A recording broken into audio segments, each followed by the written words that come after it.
তুই মুসলমানের ঘরে জন্ম নিয়া তোর রক্তে মুসলমান মার রক্ত, তুই কেমনে ওই বেঈমানের মতো সাজলি? এই বেহায়া, বল বেহায়া, তোদের যাদের চুল এরকম, বল বেটা এখন দাঁড়া, ওই বেঈমান তোর পছন্দ হলো কেন? তোর রক্ত ইসলাম নাই বেটা, তোর মা মুসলমান না, তোর বাপ মুসলমান না বেটা, তোর দাদা দাদি মুসলমান না, ওরা সব বোকা, তুই চালাক হয়ে গেছ বেটা, তুমি পণ্ডিত হয়ে গেছো। কোন বেঈমানের অংশগ্রহণ করলা? কেন সাজলা বেঈমানের মতো? তোমার নবী নাই, তোমার রাসূল নাই, তোমার আল্লাহ নাই, তোমার নবী সাল্লাল্লাহু আলাইহি সাল্লাম চুল রাখে নাই? কথা বলে না কেন? আল্লাহর নবীর চুল ছিল কিনা? নবীজির চুল মোবারক ছিল কিনা? তিনি চুল রাখতেন কিনা? তো তিনি কেমনে সাজলেন? এটা আমার পছন্দ হয় না কেন? নবীর সাহাবী সোয়া লাখের চাইতে বেশি সাহাবী, লক্ষের চাইতে, ওনাদের চুল ছিল না মাথায়? তো ওনাদের চুল কেমন ছিল তার কোনো বর্ণনা নাই কিতাবে? তো তুমি দেখো না এটা? তোমার ধর্মকে তুমি এত বড় বেইজ্জতি করলা কেন? তোমার রাসূলকে তুমি এত বড় বেইজ্জতি করলা কেন? তুমি যদি নবী সাল্লাল্লাহু আলাইহি সাল্লামের কাছে আমলনামা দিয়া বলো যে ইয়া রাসূলুল্লাহ, এই যে আমি আনিসুর রহমান, আমার সুপারিশটা আপনি করেন হাশরের ময়দানে, এই যে আমার আমলনামা। আল্লাহ নবী সাল্লাল্লাহু আলাইহি ওয়াসাল্লাম যদি আমলনামা উল্টাইয়া দেখবে আর বলবে, হায় আনিসুর রহমান, 6 মাস 1 বছর কোনোদিন ফজরের নামাজ পড়ল না, আমার উম্মত, আমি 23টা বছর চোখের পানি ফেললাম, আমি কত পাথরের আঘাত সইলাম, আমি ক্ষুধার কষ্টে পেটে পাথর বাঁধলাম, আমি দান দান শহীদ করা রক্ত নিয়ে ময়দানে বেহুশ হয়ে পড়েছিলাম, আমি সারা রাত দাঁড়িয়ে চোখের পানি ফেলে তোমাদের জন্য, উম্মতের জন্য কেঁদেছিলাম, বিনিময়ে এই আমলনামা? 30 বছর তুমি মুসলমান সুদ খায়, 30 বছর 40 বছর সুদ খায়, আপনার ঘরে 30 বছর টেলিভিশন চলে, নারী নাচ গান, এগুলো নবীজি দেখবে না? কথা বলেন না কেন? নবী এগুলো দেখবে না? তো কিছু বলবে না? না বলবে মাশাআল্লাহ দারুণ আমলনামা নিয়ে আসছে, আসো তোমার জান্নাত বুঝাই দেই না। সুপারিশ মানে এই নাকি? কোনো নিয়ম কানুন নাই। নবীজি সুপারিশ করবে কথার মানে কি? মানে নবীজি বলছে, উম্মত তোমার যা মন চাই তা গুনাহ করে মৃত্যু পর্যন্ত এই অবস্থায় তুমি আইসো কবরে, হাসরে, আমি শুধু সুপারিশ করে জান্নাত দিয়ে দেব, এই তো না? আমার বাপ ইনসাফ করো, ছেলেরা তোমরাও ইনসাফ করো। প্রিয় ভাই আমার, ভাবতে শিখো। কেমনে দেখাইবা? রাসূলুল্লাহ সাল্লাল্লাহু আলাইহি সাল্লাম কাঁদবেন, চোখের পানি ফেলবেন, বলবেন, উম্মত আমি শ্রেষ্ঠ নবী, তুমি আমার শ্রেষ্ঠ উম্মত, শ্রেষ্ঠ উম্মত হইয়া তুমি আমার এই হাসরের ময়দানে কেমনে পারলা এত বড় বেইজ্জতি করতে? আল্লাহর কাছে নবী যখন পেশ করবে, রব্বুল আলামিন আমার উম্মতের আমলনামা সুপারিশ করলাম, রব্বুল আলামিন বলবে, বন্ধু এটা কি আমলনামা দেখাল? কোন বাবা যদি 12 বছর বিদেশ থেকে ছেলেটার জন্য টাকা পাঠায়, 12 বছর পরে ছেলেটা ইন্টারমিডিয়েট পাশ করে পরীক্ষার রেজাল্ট দিছে, যেদিন সেদিন দেখছে যে ফেল, ওই বাপ যদি চিৎকার করে কাঁদবে আর বলবে যে, আরে বাপ তুই জানোস না আমি 12টা বছর আমি এই রোদ ভরা ঘামে ভরা বিদেশের মধ্যে থাইকা টাকাগুলো রোজগার করে, বিশ্বাস করেন জানেন না, আমি হজ্জের সফর থেকে আসছি, অল্প কয়দিন হয়, ঠিক এই গত মঙ্গলবারে, আজকে মঙ্গলবার, কত প্রবাসী যে আমি দেখছি, আমি ব্যক্তি, আমার ছোট ভাই এই যে মাওলানা আতিক, গত বছরও আমার সাথে সে উমরার সফরে ছিল, রমজান, ওই দেখছে যে প্রবাসী গো, কারণ আমি হাঁটতেই পারি না, কোন যে এন দিয়া হাঁটি, এন দিয়ে মনো 10, 20, 50 জন পোলাপাই, আমরা দেশি, যেখান দিয়ে দেখে এন দিয়ে যাতা দিয়া ধরে, এ জড়ায় ধরে ধরে কান্দে যে হুজুর 12 ঘন্টা 14 ঘন্টা ডিউটি করি এই প্রখর রৌদ্রের মধ্যে, এরপরে নিজের খানা নিজে, নিজের জামাটা নিজেই ধোয় না, কে দিব না, নিজের রান্নাটা নিজে রান্নে, একটা ছোট্ট রুমের মধ্যে মানুষ আড়ে না, 6 জন থাকে, 12 জন, কোন রকমে জান্ডা লইয়া পড়ে আছে, যে বুকটা বাইন্দা, কলজাটা বাইন্দা এই 2 টাকা 5 টাকা জমাইয়া সবটা টাকা বাড়ি ঘরে বউ বাচ্চার জন্য, মা বাবার জন্য, তাদের মুখে হাসি ফুটার জন্য দিয়ে দেয়। সেই বাবা 12 বছর পরে সে কি পরিমাণ কাঁদবে আর বলবে, সন্তান আমার রক্ত পানি করা এই টাকার বিনিময়ে এই রেজাল্ট, এই রেজাল্ট। বাপ তুই আমার এত বড় বেইজ্জতি কেমনে করলি? খোদার কসম যুবক, নবীজি সাল্লাল্লাহু আলাইহি সাল্লাম এটা বলবে যে উম্মত ফজরের নামাজ পড়ো নাই কতদিন, আমার এত বড় বেইজ্জতি কেমনে করলি? 60 বছরের বুড়া চাচা, এই চাচা এখনো 60 বছর ধরে হায়াত পাওয়ার পরও বিড়ি খান, সিগারেট খান। এই বিড়িওয়ালা মুখ নিয়ে কোন লজ্জায় নবীজির সামনে দাঁড়াবেন? এই বুড়া, মনে রাখো তুমি, আমার নাম আনিসুর রহমান, আমি যদি আর কোনোদিন নাও আসি, একদিনই বলে গেলাম, একদিনই বলে গেলাম। কেমনি দাঁড়াইবেন? 60 বছর বয়সেও বিড়ি খানা ছাড়তেন না, বুড়া হইয়া বাঁকা হইয়া গেলেন, শরীরের গিরাগাড়ি জোরাজারি সব ছেড়ে দিছে, অন টেলিভিশন চান, এখনো চা দোকানে বইয়া বেডি চান। ছি ছি ছি ছি, আমনের মতো নির্লজ্জ বেহায়া আল্লাহর জমিন আর কেউ নাই মিয়া। বেহায়া বুড়া মিয়া, বেহায়া তুমি মিয়া, বেহায়া বেটা।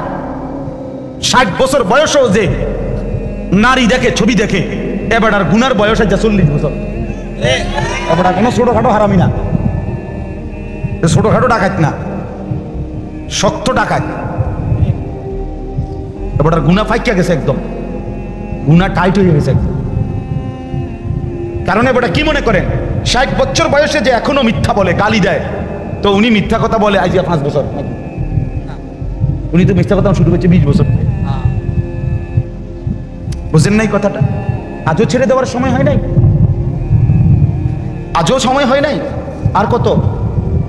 আলাম ইয়ানি লিল্লাযীনা আমানু আন তাখশা কুলুবুহুম লিযিকরিল্লাহ ওয়া মা নাযালা মিনাল হক।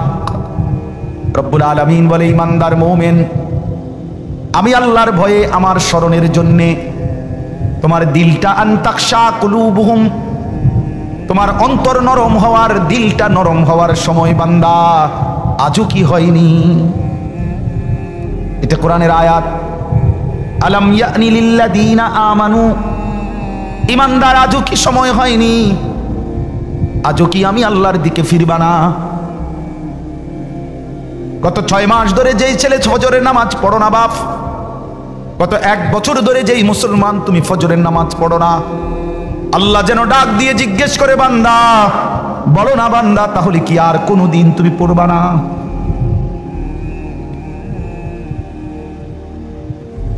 আমি কি বুঝি তোমাকে এমনি এমনিই খাওয়াবো আর পড়াবো, তুমি কি আমাকে সেজদা দিবা না? কি হবে উত্তর? ইয়া আইয়ুহাল ইনসানু মা গাররাকা বিরাব্বিকাল কারীম। রব্বুল আলামিন বলে, মানুষ, বান্দা আমার, মানুষ আমার, আমার মতো দয়ালু মেহেরবান রব, আমার মতো এমন দয়ালু মালিক, আমার মতো দয়ালু এমন লালন পালনকারী আল্লাহ, তাকে কেমনে ভুলে কে তোমাকে ধোঁকা দিল? আমি আল্লাহকে ছেড়ে দিলাম। মা গাররাক, তুমি কি জানো বান্দা, আমি তো সেই আল্লাহ, 1 ফোঁটা নাপাক পানির উপরে এমন সুন্দর একটা ডিজাইন আমি আল্লাহ করেছি। এই পৃথিবীর কাউকে বলো না 1 ফোঁটা পানির উপরে একটা সুন্দর মানুষের আকৃতি দিতে। পানির উপরে ডিজাইন করবে কেমনে? পানির মধ্যে ডিজাইন করবে কেমনে? রব্বুল আলামিন বলেন, বীর্যের 1 ফোঁটা পানির মধ্যেই তো আমি এমন সুন্দর আকৃতি দিয়েছি। ইন্না খালাকনাল ইনসানা মিন নুতফাতিন আমশাজ। নাপাক বীর্যের ফোঁটা থেকেই তো আমি আল্লাহ মানুষকে বানিয়েছি। আল্লাযী খালাকাকা ফাসাওয়াকা ফাআদালাক ফি আইয়ি সূরাতিন মা শাআ রাক্কাবাক। আমি তো বানিয়েছি, আমি তো সাজিয়েছি, আমি তো এমন সুন্দর চেহারার রং দিয়েছি। এমন দয়ালু মাওলা কেমনে ভুলে গেলা? কেমনে ভুলে গেলা? আলাম নাজআল লাহু আইনাইন। আল্লাহ বলে, বলো না বান্দা, আমি কি 2টা চোখ দেই নাই? বলো, সবাই উত্তর দেন। হ্যাঁ, ওয়ালিসানান, আল্লাহ বলে বলো না বান্দা আমি কি জিহ্বা দেই নাই? ওয়াশাফাতাইন, আল্লাহ বলে বলো না বান্দা আমি কি দুইটা ঠোঁট দেই নাই? দিয়েছেন। তাইলে সেই মালিক যদি বলে বান্দা আমার দেওয়া জবানে আমার নামটা আমি শুনতে পারলাম না কেন? আমার দেওয়া চোখে আমার কালাম তুমি দেখলা না কেন? আমার দেওয়া কপাল আমি আর রব্বুল আলামিন আমারে সেজদা দিলা না কেন? বন্ধু মনে রাখো ভাইয়া, একটা কথা শক্ত কই, রাগ হইও না প্রিয় ছেলে বাপ, এই কপাল পৃথিবীতে উপার্জনের দুনিয়াবি কোনো কাজে লাগে না। এই হাত পাও এগুলা মানুষের অঙ্গ প্রত্যঙ্গ কাজে লাগে বিভিন্ন উপার্জনের কাম। এই কপাল এটা দুনিয়াবি কোনো কামে লাগে না, এটা কোনো কাজের জন্য, কোটা দিয়ে কোনো উপার্জনের কোনো কামে, দুনিয়ার কামাইয়ের কোনো কাজে এই কপালের এটুকু জায়গা ব্যবহার হয় না, এটা লাগে না আর কি। তো এটা আল্লাহ তাআলা কেন বানাইছেন? খোদার কসম রব্বুল আলামিন এই কপাল শুধুই সেজদার জন্য বানাইছেন, শুধু সেজদার জন্য। এজন্য যে কপাল সেজদা দেয় না, যে কপালে সেজদা নাই, তুই মানুষও না, মানুষের বাচ্চাও না,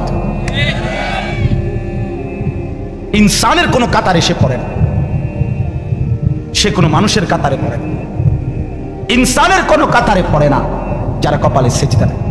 কারণ কপাল বানানোই হয়েছে, সেজদা কাকে বলে? ওয়াদউল জাবহাতে আলাল আরদ, জমিনের মধ্যে কি রাখা, তো কপাল রাখাটারই কি কয়?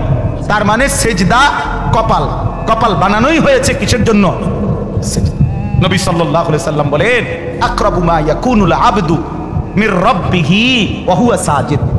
নবীজি বলেন কোন বান্দা আল্লাহর সবচেয়ে ঘনিষ্ঠ হয়, আকরাব সবচেয়ে ঘনিষ্ঠ হয় যখন সে সেজদা করে, সেজদা করে।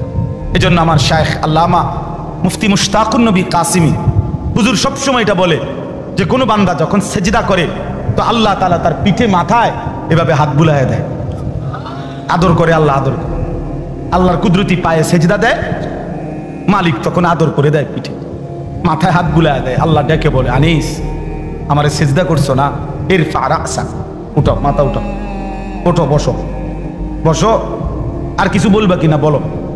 তো বান্দা বলে আত্তাহিয়াতু লিল্লাহি ওয়াস সালাওয়াতু ওয়াত তাইয়্যিবাত। আল্লাহ বলে আচ্ছা আমার প্রশংসা করলা, খুশি হলাম, আর কিছু? আল্লাহুম্মা সাল্লি আলা মুহাম্মদ ওয়া আলা আলি মুহাম্মদ। ও মাশাআল্লাহ, আমার বন্ধুর প্রশংসা করলা, দুরূদ পড়লা, আমি এত খুশি হলাম, এখন কিছু আর বলবা? তো বান্দা বলে আল্লাহ সেজদা দিয়ে আপনার কাছে আসলাম, আপনার প্রশংসা করলাম, আপনার বন্ধুর দুরূদ পড়লাম, একটা উদ্দেশ্য আছে, মাকসাদ আছে। কি মাকসাদ, কি উদ্দেশ্য? আল্লাহুম্মা ইন্নী যালামতু নাফসি যুলমান কাসীরা। আয় মাওলা আমি বড় নাফরমান মাওলা, আমার গুনাহ অনেক বেশি মাওলা, আর আমি জানি ওয়ালা ইয়াগফিরুয যুনুবা ইল্লা আনতা, আপনি ছাড়া আর মাফ করার কেউ নাই। এই জন্য আপনার এত কাছে আসলাম, আপনার স্পর্শ পেলাম, আপনার বড় আকরাব ঘনিষ্ঠ হলাম। উদ্দেশ্য হলো ফাগফিরলি মাগফিরাতাম মিন ইনদিক, আপনার পক্ষ থেকে আমারে ক্ষমা করে দেন, ওয়ারহামনি আমার একটু দয়া করে দেন, ইন্নাকা আনতাল গফুরুর রহিম, আপনি মাফ করবেন না কা, আপনি তো ক্ষমাশীল, আপনি দয়া করবেন না কেন, আপনি তো রহিম, দয়াবান। আল্লাহ বলে কস কিরে বান্দা, এত আদর করে বললে মাফ না করি কেন? কি কইছেন এখন? আল্লাহু আকবার। এই জন্য বান্দা যখন সালাম ফিরায় এই ডানে বামে, তখনই একবার কি পড়ে, অর্থাৎ উদ্দেশ্য হলো সে সালাম ফিরাইয়াই আল্লাহু আকবার বলে, অর্থ বলে আর মানুষের জানায় ভাই সাহেব আল্লাহ বহুত বড় মহান, উনি আমার মাফ করে দিছে।